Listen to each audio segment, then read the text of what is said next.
I'm back at it a little bit here, and I was just going to do a quick comparison of the Yaesu FT891 and the Xiegu G90. There's a million of these on YouTube, I realize that.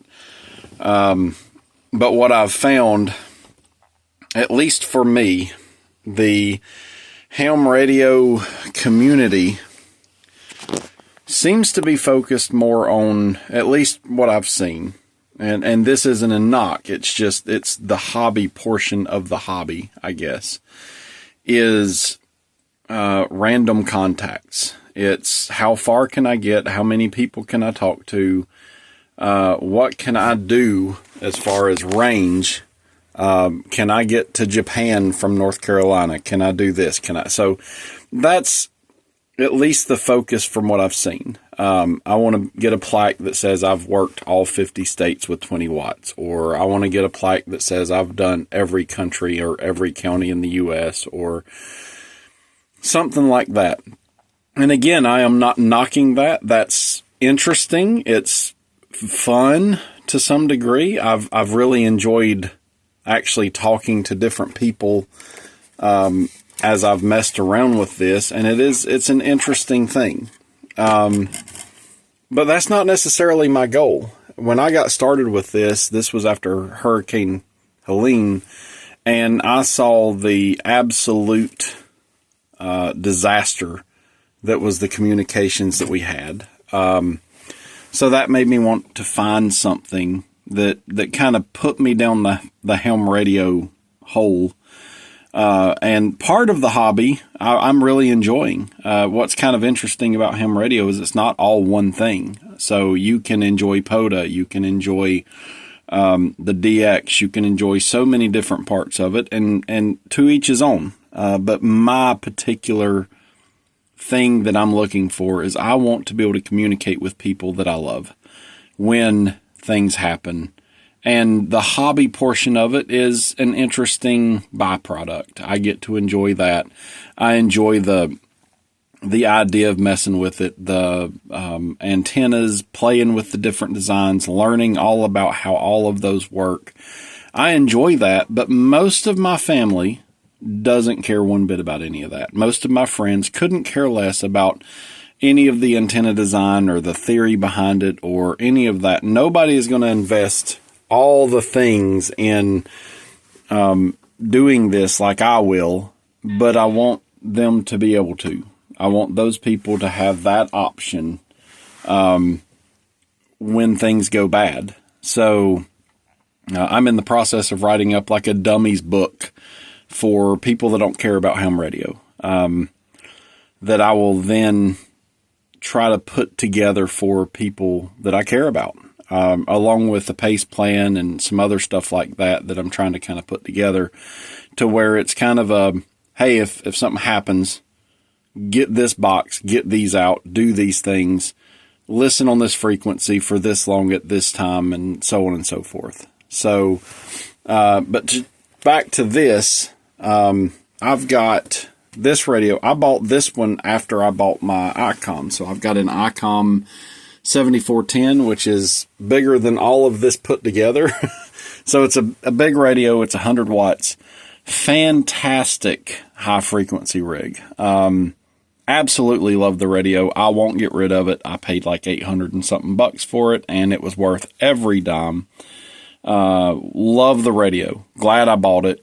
It's not in here just because this is my table, and you can see I've pretty much constantly have this filled up. I usually have a laptop and a mouse, at least one of these radios. I've got the, now you can't see it back there, but I've got the, oh shoot, where'd it go? Oh, there it is. The amplifier for the Xiegu that I bought as well. And so that gives me 100 watts with this rig if I so desire. Honestly, I've not even hooked it up since I bought the thing. But I also bought this little Morse code keyer, which is pretty nifty, and it works really well with the Xiegu. It's on Amazon, one of the cheaper ones, and it's built like a tank. That stainless steel, built really well. It's got a little magnet thing on it, so you can put it on something magnetic if you want to. Really like that. Still trying to learn Morse code. I do like the fact that I can take some headphones, so I bought these off of Amazon. They were just some cheap headphones that I can listen to this with if I want to. I bought this particular set because it also came with this cord for some reason that has the bigger cord here, and my 7400 or 7410 takes the bigger cord for the Morse code thing. So I figured, shoot, I'm killing two birds with one stone. I got me a set of headphones. It came with this, and this wire here. So it kind of gave me, bonus cable for my other unit. I'm going to buy two more of these. One to keep with my ICOM, and one to go in another box that I'll show you here in just a minute. So for my purposes, what I have looked at is I bought this. By the time I got it, I think I bought it from DX Engineering. Really good reviews. Everybody that has one seems to like them. I do like the fact that the faceplate can detach if you want it to. Good little radio from what everybody says. I've got it. I've used it a time or two. I don't like the menu. It seems overly complex for what it is. The ICOM, I was able to just hop right on it. It was fun. It was interesting. It had a bunch of buttons. Obviously, you can't fit that into this package as well. Oh, shoot. Hang on, let me turn this radio off. So, nifty radio. One of the big draws was this was a 100-watt radio. So I bought it looking at all the reviews, looking at how everybody really seemed to like this radio. And it ended up, by the time shipping, tax, and all that, it was right at $800. So $800 for this radio. Downsides is the menu system is a nightmare, honestly. I'm pretty sharp on most of this stuff. I can pick stuff up pretty quickly, but it just seems like it's overly complicated for no good reason. They have things up here that, to me, instead of having a quick memory, give me a quick way to change something useful when I'm tuning in on the radio or doing something useful. I just think that it wasn't a very well thought out radio. I am going to keep it, and I'm going to mount it in one of my vehicles, and I'll fiddle with it and learn it, and maybe that'll change at some point. But to be honest with you, if I had it to do over again, I would have taken the money I spent on this, and I would have bought two more of these. Now, one of the reasons that I went with this and this to begin with is I wanted to see the difference with this radio.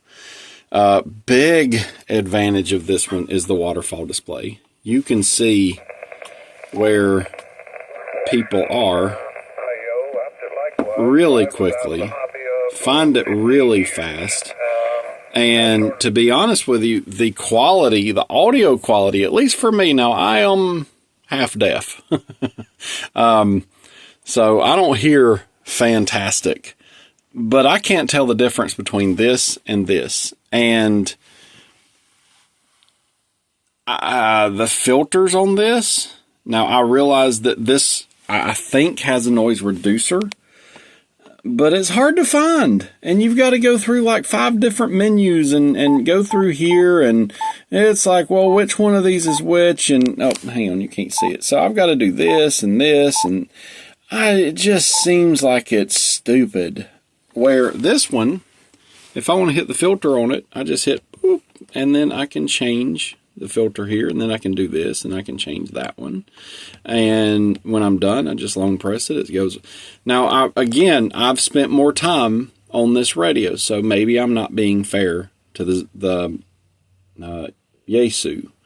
But if I am a new user, and that's what I'm kind of looking at, I want a radio that is simple-ish enough that I can hand it to somebody I love and say, hey, something happens, go to this frequency, here's a piece of paper, follow this plan, and maybe I have a chance of talking to them. Now, I realize they don't have a ham license, but in an emergency, I'll be honest with you, I don't care if they have a ham license. I want to be able to talk to my mom.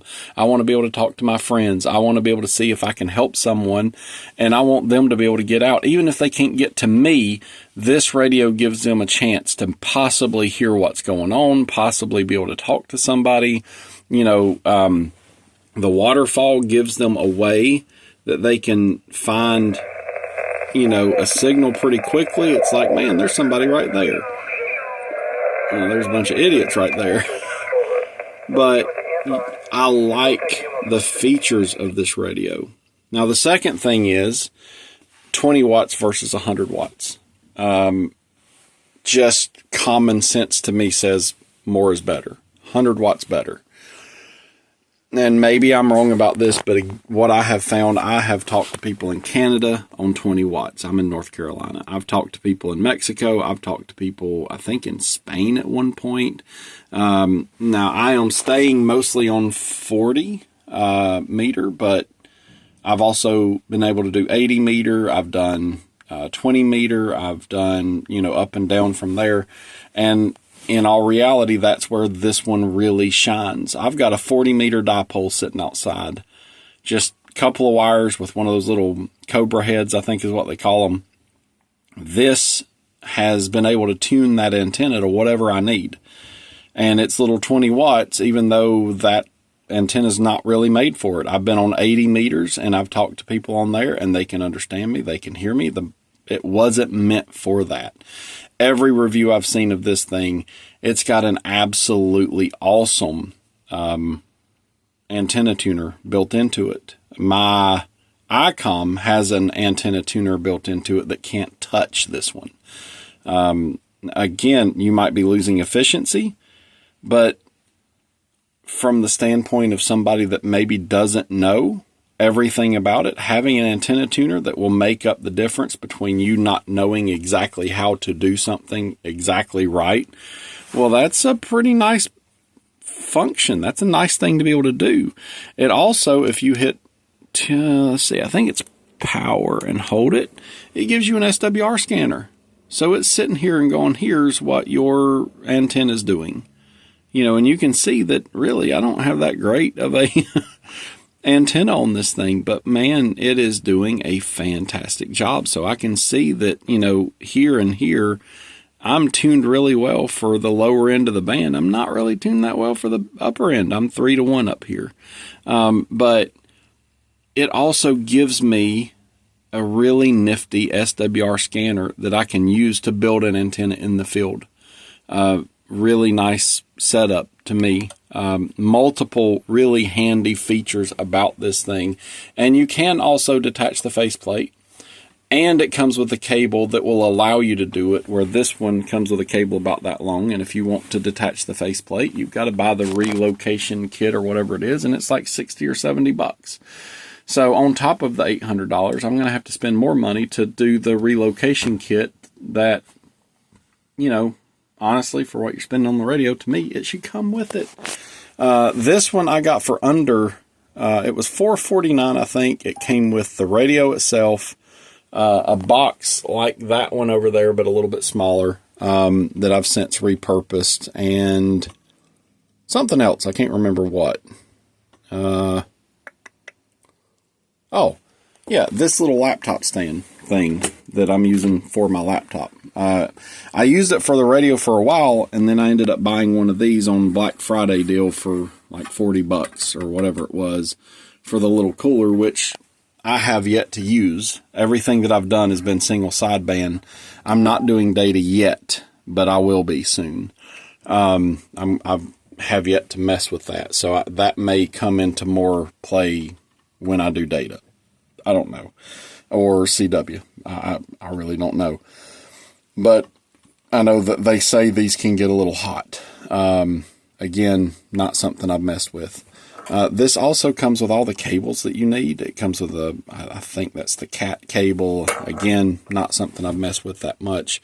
And my little keyer worked beautifully for it and got a lot of options for that. So to me, for what I've spent on this radio, it's done everything that I want to do. Now, back to your wattage, 100 watts, 20 watts. 100 watts is going to give me more range. It might get me over a pile up when you're doing POTA.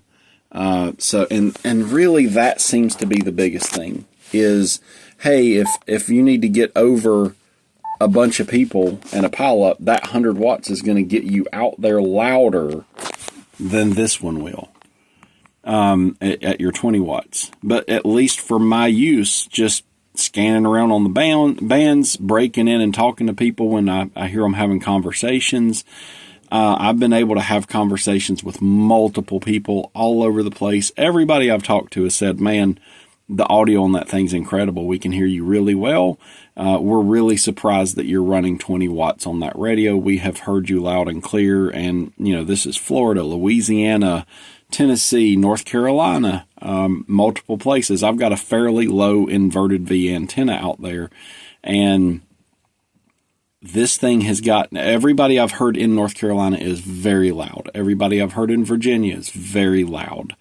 They come through really well. I've got a good signal on them. They seem to be able to hear me well. And I've messed with WebSDR a little bit and played with this where I've transmitted and listened in places like Raleigh and stuff like that. And I've been able to hear every transmission that I make on this radio. So I am looking for, again, statewide communications. If I get high frequency, that's just an added, or high frequency, DX, long distance, other countries, Texas, that kind of stuff. Great. That's all well and good, but that's secondary for me. And again, I'm looking at this from you have the hobby part of it where it's fun to mess with it. Then you have the part where when something like a hurricane comes through, is this going to be useful for me? So there again, advantage 100 watts here. That doesn't really affect me. That 100 watts hasn't been a big deal yet. Now, maybe conditions change, maybe it is, but so far I've not seen that. The disadvantage to that 100 watts is this pulls more amps than this, no matter what setting you put it on. So I can put this on 1 to 20 amps. I can put this on 1 amp all the way to 100. Even at 1 amp, it's pulling more wattage than this one is. So again, scenario being, I want to be able to get out in a bad situation. I want to be able to take this radio, hook it up to a car battery, and run it as long as I can. And that 20 amps or 20 watts is going to be more efficient on that battery or whatever type of battery that I use to hook up to it. They've also tested this radio multiple times, and even down to like 10 volts when your battery is low and it's dropped down to 10 volts, this thing performs really well. It doesn't have to have that 13.8 volts that we want to give it. It performs well even at lower voltages coming into it. You get all 20 amps out of it, 20 watts out of it, and it does well. The upside to this is, while this gives me 20 watts built in, I can add an amplifier. So I've got the amplifier. I did buy it, and by the time I bought that radio and that amplifier, I spent more money than this one. But again, I've got a 20 watt radio that I can run at low wattage, and it will outperform this as far as battery draw. I also have the option to go to 100 watts, and from what I've read and the different reviews I've seen, it can even go beyond that. People have pushed these. They say that the finals in this are well overrated. So it says 100 amps, or I'm sorry, 100 watts, but it will go beyond 100 watts. And it actually says 125B. I've seen where people have pushed this above 120 watts, and it performed really well. So maybe this gives you more wattage than this when it's needed, but the beauty is it's when it's needed. I can use it. It's optional. I can, if I have to go, I can leave this if I have to, whatever. That's an option that I have. Again, I've spent more money than I did on this when I add this. But one of the things that people say is, what is it? 2 is 1 and 1 is none, right? So 1 radio for the cost of 2 radios. So I could buy 2 of these basically for what I bought 1 for. And if one of them goes bad, one of them gets broke, whatever, 2 is 1, 1 is none. So for the money I've spent, I've got 2 radios versus 1 if that's the direction I want to go in. Again, all this stuff doesn't matter to a lot of people, doesn't really make sense to a lot of people. I get that. I also like the fact that this one has this proprietary doodad that I've put power poles on, or it may have come with them. I don't remember. The Xiegu, at least the new version, has power poles built into it, the Anderson power poles, these right here. So I've got a little splitter over there coming off my power supply. Seems to work really well, but I do like the fact that that is all power pole. And that little cooler thing is also a power pole setup. So if I'm going to pick one, obviously it's pretty obvious that this one is not my favorite. I've also bought these little adapters, and most of my antennas have been BNC. Everything I've done is less than 100 amp or 100 watts. So BNC is more than capable of handling up to about 100 watts, maybe a little more. I don't know yet, but everything I've done was with a really cheap, that's a BNC cable that I put together, RG58, going out to my antenna, just kind of on the ground here. And you can see my antenna up there. So it's just draped down here.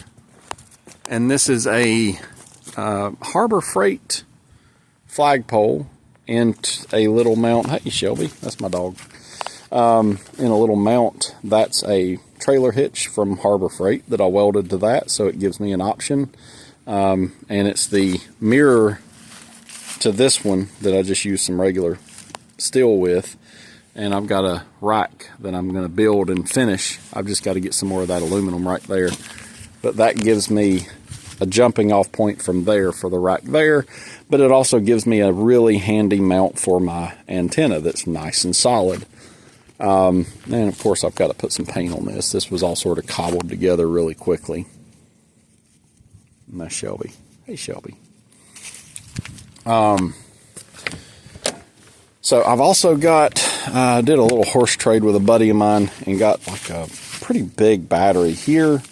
And these are what I've been running on. These are 2 little Harbor Freight solar batteries that they sell up there. So those are actually going to get relocated. I'm probably going to put one of them in here. I'll show you where.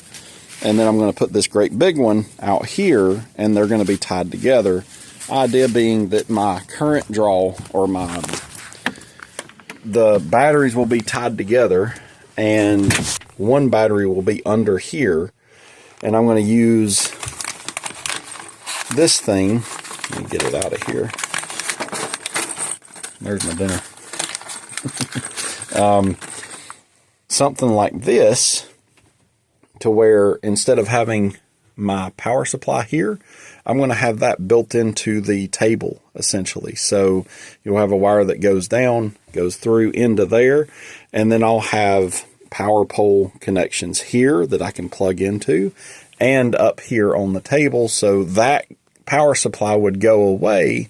I would run off of the 12-volt battery that's in here that's tied into that one in there. It also gives you, instead of a long run of 12-volt coming through here, I've got basically a small storage cell in here as well.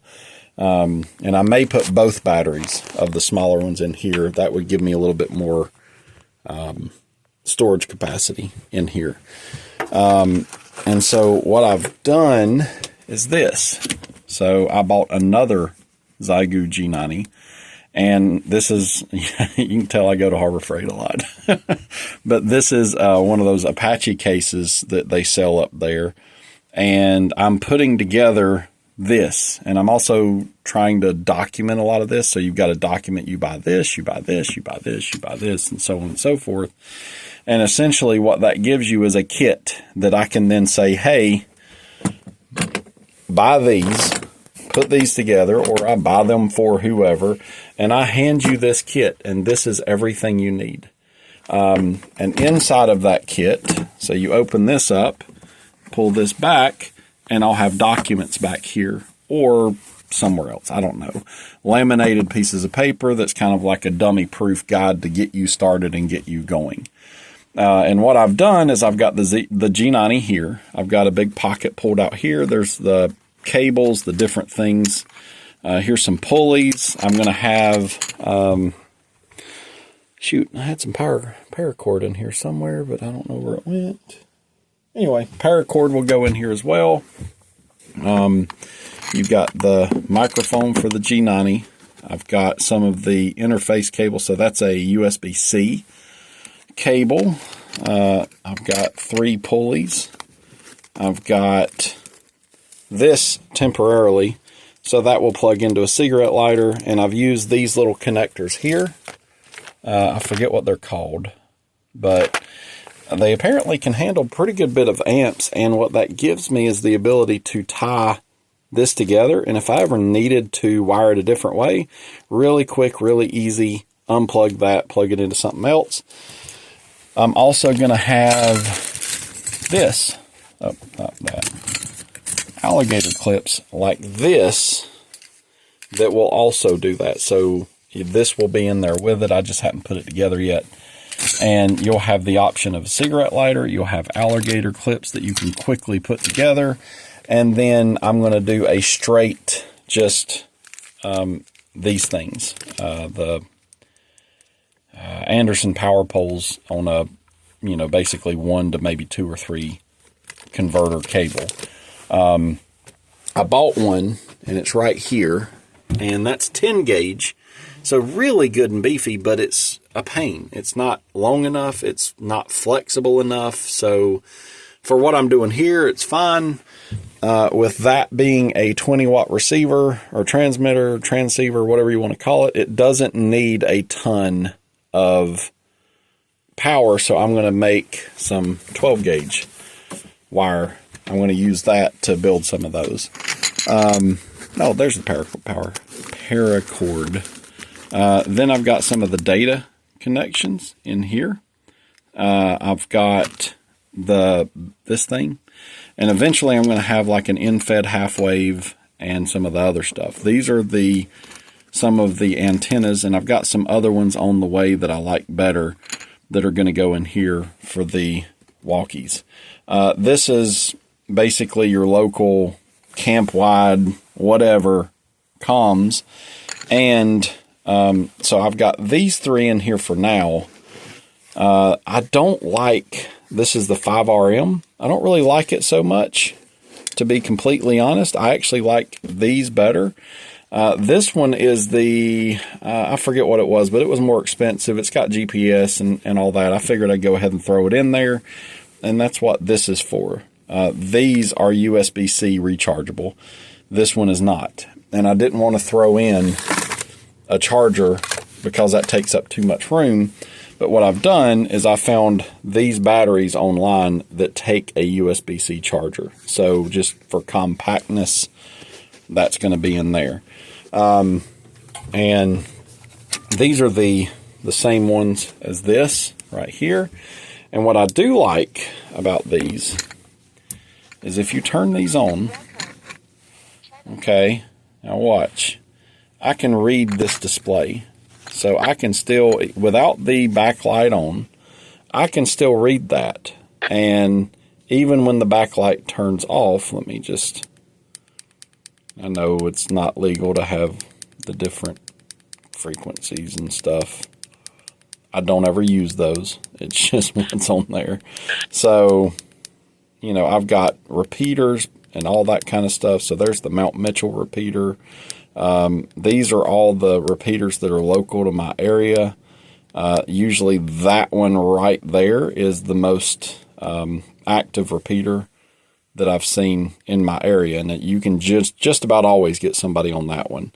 And the idea was go to 000, that's your MERS 1, and these are really, I don't ever use these. They are for emergency use. This is a crap hits the fan, rules are out the door. I can talk to multiple radios on here. Now, if you notice, I can read that really well. The backlight is off. I can still read that. I can still see what channel I'm on. I can still see plenty of information. I can still see my battery. All of that is right there. Now, this one is off. I can't see anything. Nothing. I have to do this, and then it has to turn that big backlight on, and that's way brighter than that. That sounds like a doofusy thing, but it's also, look at how much bigger that one is than that one. So, this is going to stay in there for now. I do like these radios to a point, but I much prefer these little UV5Rs. So, all these are, I bought that, it was like $100. That's my kind of, oh crap, we need something, hand that out to somebody, we can talk. So anyway, so you can see some of this stuff that's in here. That's just kind of a pocket, and I've got stuff that's going to go here eventually. I've also got this. It's the DE19, and I've got the C19, I think, as well, but it looks like this is the better setup for data. It's kind of a one cable to your computer, and that goes to your G90, and then one of these, I forget which one, goes, and I'll put all this in the document into your laptop, and some free software. I can do JS8 call. I can do some of that other stuff, and the only reason I'm including this is single sideband takes more power, and weak signals requires me to hear and understand and go through the static. JS8 is one of those very weak signal, you can still communicate. So you can take that, hook it up to a little small laptop or something, and I can get calls in and out that I couldn't otherwise do. So that gives me that option. This is my little keyer over there. It's the box for it. I've just got it out and I'm using it over there. But eventually that's where that's going to live once I get some more of these. This is a buck boost converter that I've got in here. And I put some power poles on it. And what it does is it will take 8 to 40 volts in, and it will output 13.8 volts exactly at 25 amps max, which is more than sufficient to power that Xiegu G90. And they make some more of these that are actually smaller in capacity. I went ahead and it was like $10 more to go from 20 watts to 25 or whatever it was. And I was like, I'd rather have the bigger one. And maybe there's a downside to that. Maybe it's less efficient. I don't know. I may get the smaller one, but I generally try to go bigger for that. But this gives me an option of plugging into multiple things, including something like this. My truck, I have gobs of these batteries. I like the Hercules tools. They've been really good for me. And I usually keep these, and I usually have multiples charged. I've got the 12 amp hour versions of these. I've got a bunch of them. And what I'm doing is making some of these. This was just a quick one that I 3D printed just to test an idea. And this will work on the Hercules batteries, and I don't have one with me right now, but this will also work on DeWalt batteries. So same, everything works the same. The contacts are in the same place, so your positive and negative are in the same place on the DeWalt. So if you have one of these, and what I did is I found a DeWalt version of these, and then I just kept modifying it until it would work with this. So now when I 3D print it, it will work on this one, which is what I have. And then, you know, DeWalt's you see them a lot. They're everywhere.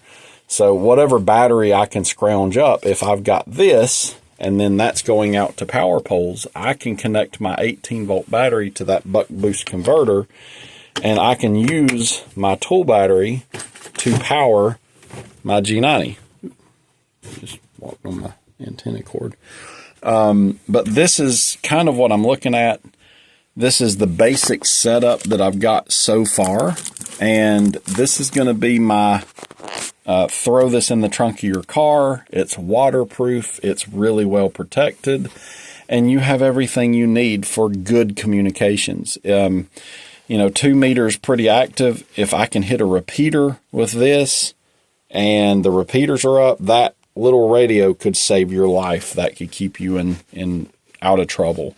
That can get you to somebody. And that's a really simple, really easy radio to use for the most part.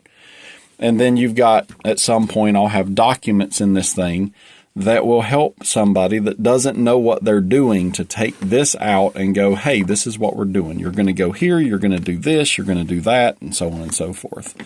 So, that's kind of where I'm at with everything. That's what I've got here, and that's why I'm preferring this radio. I can afford to buy a couple of these and put this in the trunk of my car, and that goes with me. And I've got high frequency. I've got the ability to use it. Now, what I haven't done is, I don't see the wire. It's inside. But I did buy some speaker wire. It's 14 gauge speaker wire it's kind of like this. I'm going to cut some dipole wire out of that, and I'm going to do a linked dipole that will give me 10, 20, 40, and 80 meters. So 40 and 80 meters gives me Invis, which look into it, but that's your more regional comms in that kind of scenario. So this is sort of my Invis local comms family and friends kit. And several of my friends and family have said, hey, you figure out how to do it. You get all that put together. You give us, you know, an inventory on what to buy. We'll buy it. We'll get it. We'll stick it in wherever. And you do the legwork and give it to us. Give us a little tutorial. Give us some documents. And we're going to throw it in our cars and we'll keep them. And we'll have them. And, you know, my mom was in Hendersonville when all that stuff happened with Hurricane Helene. I don't know what it's supposed to be, but she is interested in it. And this is somebody that has no interest in any of this. She don't care about radio. She don't care about the hobby part of it. She don't care about making contacts long distance. She don't want to go get a ham radio license. But when she was stuck in her home for 2 weeks with no power, she could have gotten out with this. She could have got to the Mount Mitchell repeater and said, hey, can you let my son know that I'm okay? Without the license, without the training, without any of that, this could have gotten her some communication. It could have gotten her help. It could have helped her help other people. And then this one could have directly got me in touch with her. I could have talked to her with some basic instructions on 40 meter during the day. I probably could have had discussions with my mom. What can I do? Can I come help you? You know, all of those things. And then when she's done, she sticks it back in a case, closes it up, and sticks it in a car. What's going to go bad in here? The batteries might, sure. Everybody that I know has little USB-C chargers. So this won't charge, but that will. And when I get those little batteries for this, you'll be able to charge those with that.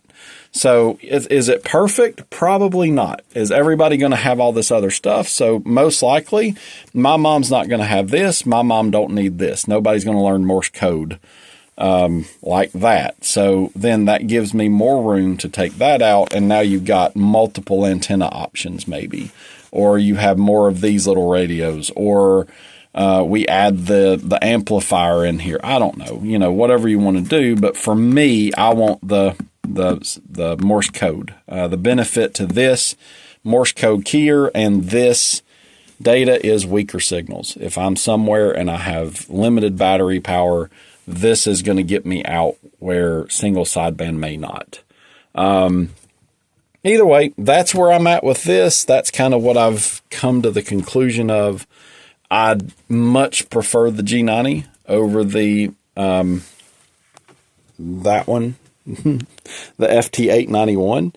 But again, this may be a much better radio. I'm sure the quality of this radio is probably far superior than that one.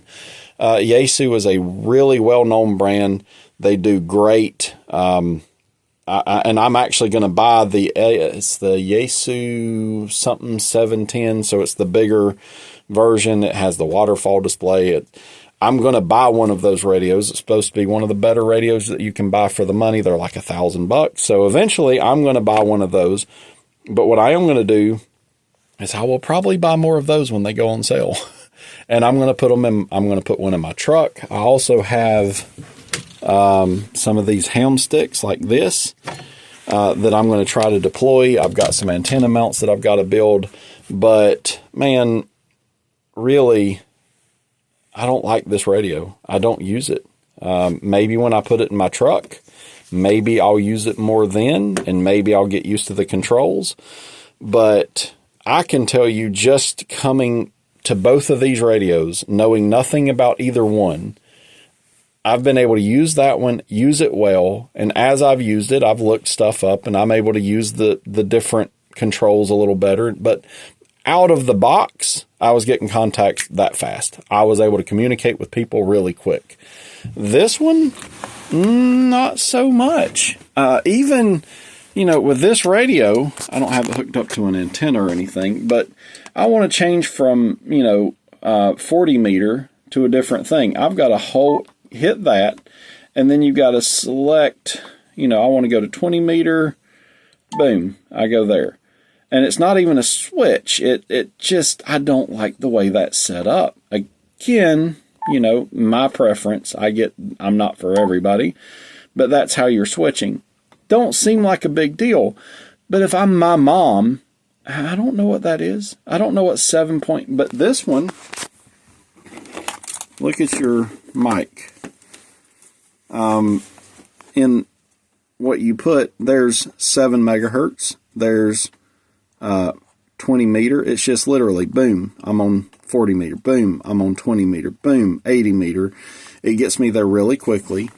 I can also, you have your band switch here, so I can switch up and down just on a button push here very easily, very quickly. You have more buttons on this radio, and they are more intelligently set up. I would love to see them come out with this, say a G91, that also includes 2 meter and 70 centimeter. Or just 2 meter would be good, or 6 meter and 2 meter. But give us the option.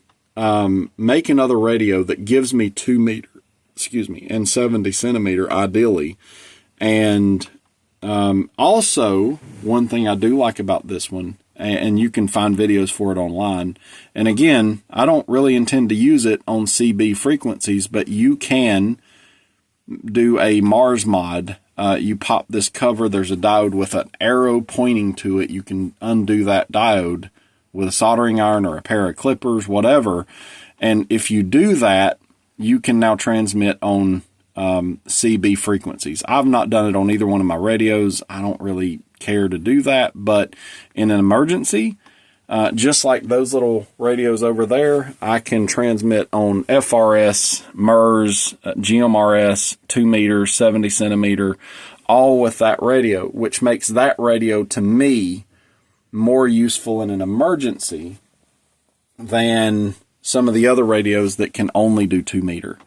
So again, that's not something I use. I don't use those every day. I've got one that I've got programmed differently. Those are my emergency radios. That's what I'm setting this up for. Disaster happens, I'm taking this with me with everything that I can. And what it's going to end up with is it's going to have one of these radios in it. And it won't have this power supply. It's going to have a different setup. So I've got a table, I've got a laptop, I've got digital access. And again, I can buy 2 of these, put up 2 separate antennas if I want to, and I can have one running digital mode. I can have one running voice communication. And then I've also got this little doodad here. That was $75. And again, 2 meter, 70 centimeter, GMRS, MERS, all of those can be programmed into this radio.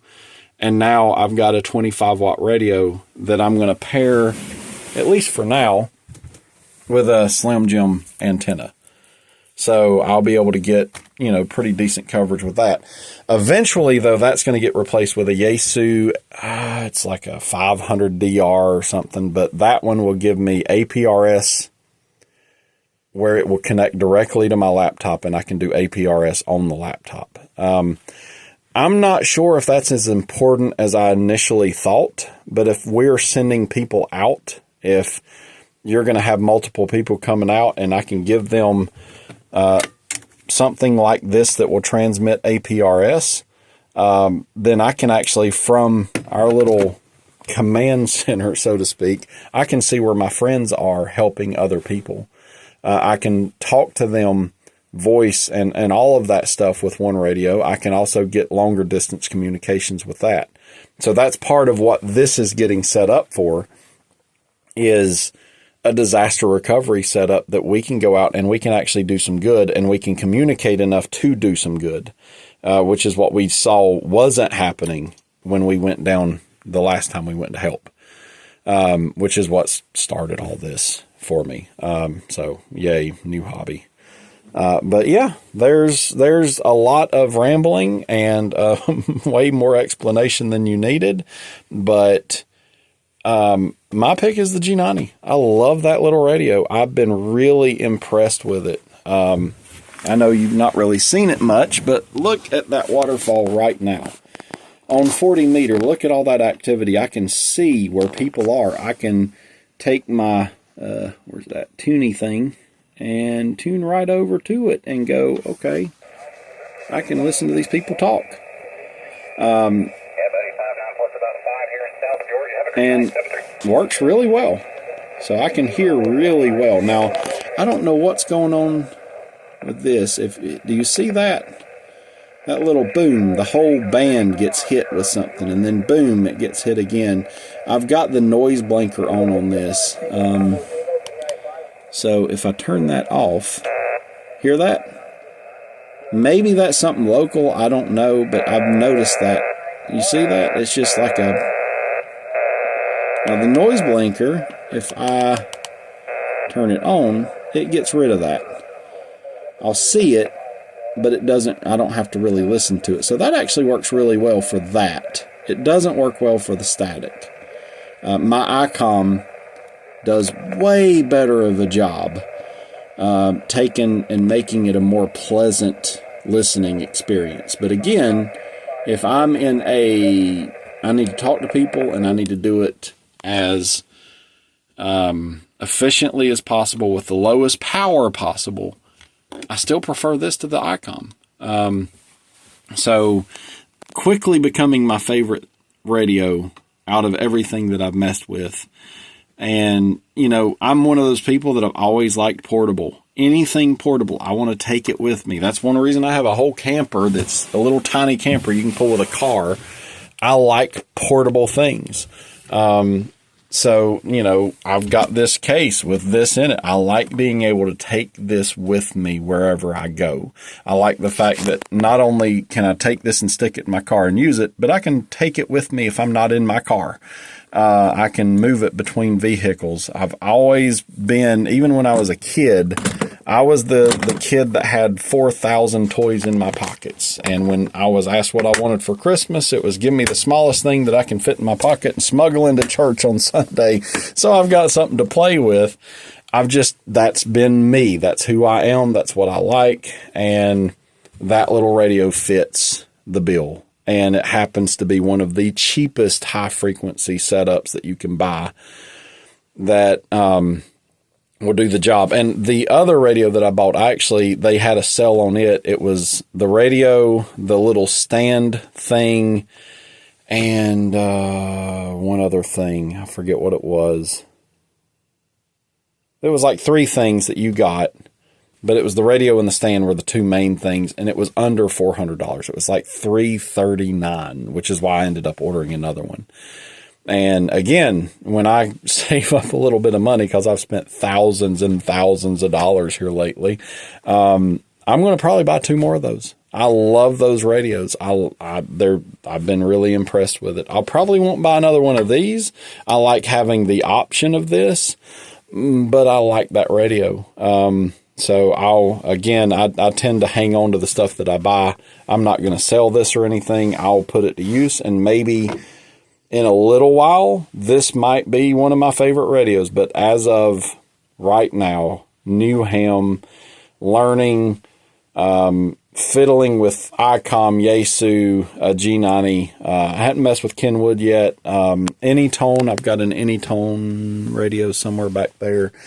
And obviously those, what do you call the Baofengs? I've messed with a bunch of them. And so far, this has collected dust. That's being used pretty regularly. And this does have a noise reducer in it. And I will say this probably does cut a little bit more noise out than that does. And it also has a noise blanker. But not enough that I've noticed a big difference. I did find it after I've fiddled with it. But again, that one's pretty simple to figure that out. That one works pretty well out of the box, default settings. You can do a lot with that radio, and it's more intuitive to use for somebody that isn't a yaesu or ham guy that's been doing it for years. This was the one that I was originally going to buy and recommend that people buy. I was actually telling people that, and it was like, man, get that radio. Everything I've seen, that's the one to get. But you take the tuner away, that radio having that tuner, again, if you cut a dipole or you have to hook it up to a freaking dog fence to get out, that's going to get you out.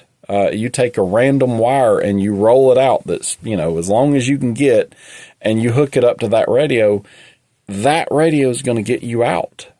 This one, not so much. You might actually even damage the radio with a really high SWR because you don't have a way of tuning it. Now, you can add one of these. This is a little antenna tuner. That was another 80-something bucks, and in all reality, I don't like it. It doesn't do as good of a job. It's nowhere near the antenna tuner that has built into it.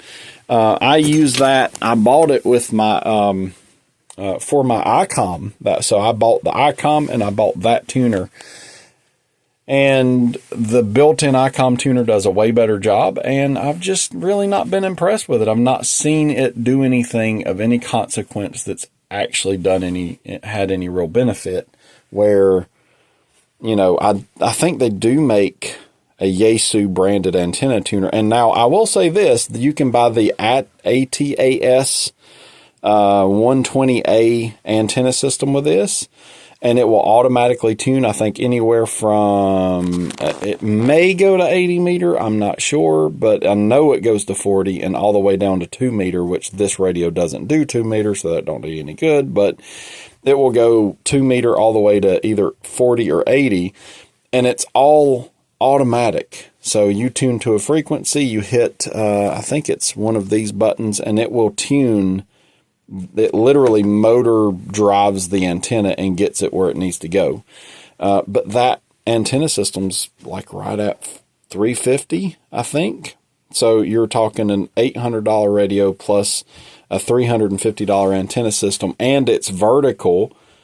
And again, you have to think about what you're trying to do here. If I'm looking for more disaster recovery local comms, a vertical antenna does not help me. It doesn't do what I want to do. I want to do invis. I want to do statewide. Now, maybe it does, but generally speaking, everything I've seen, and correct me if I'm wrong, but vertical antennas have a different takeoff angle that is more suited for long distance. It takes off and it bounces away, and you end up with a skip zone. So if you're, right here and you're trying to get right here, you're bouncing over there and you're getting over here somewhere. That doesn't really do what I'm trying to do. Now, again, if you're in it for the hobby and you like the DX, everything I've seen, this radio with that antenna system is a fantastic, amazing setup. Nothing but good things that I've seen about it. But what are you trying to do? That part of it, I may actually buy one of those antennas and put on my truck. But if I do, I'm also going to have an in-fed half wave or a dipole setup that's in the glove box that I can also hook up to it somehow, where I can do local communication. And, you know, just for the hobby aspect of it, that's cool. That would be a really nifty setup, and I'll probably buy one at some point to work with this radio. But there's $1,000 in that setup. I could buy 2 of those very easily, build a couple of really nice antennas, hand one of them to my mom, and now I can talk to somebody for less than what I paid for this. Now, my antenna, by the way, it's using, what is that? This is my little kit that I put together. It's using one of these things.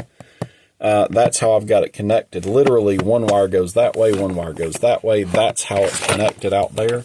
I do not have a balun or an unun on it. I've heard that that's not great, but I think the dipole, the center fed dipole, is one of the antennas that you can get away with doing that. And everybody that I've talked to seems to really think that that's a good setup. Everybody I've talked to is like, hey, don't change anything. You're doing really well with that setup. So I probably won't. But either way, my dinner is probably cold now. Yep, it is. But, yep, there you go. You guys have a great day. And if anybody wants to correct anything I've said, please do so, because I'm still learning. So if you have any recommendations for what I'm trying to do, and you've been a ham for years, I would love to find an Elmer. You know, that's one of the things I've read is an older ham that takes a younger ham radio enthusiast under their wing and helps them learn this stuff. That would be fantastic. I'd love to have that, but so far I've not seen that anywhere. Nobody really seems to be doing that. I did join the local ham radio club, but that doesn't seem to be yielding much results, at least yet. Maybe it will. But either way, you guys have a great night, and I will talk to you later.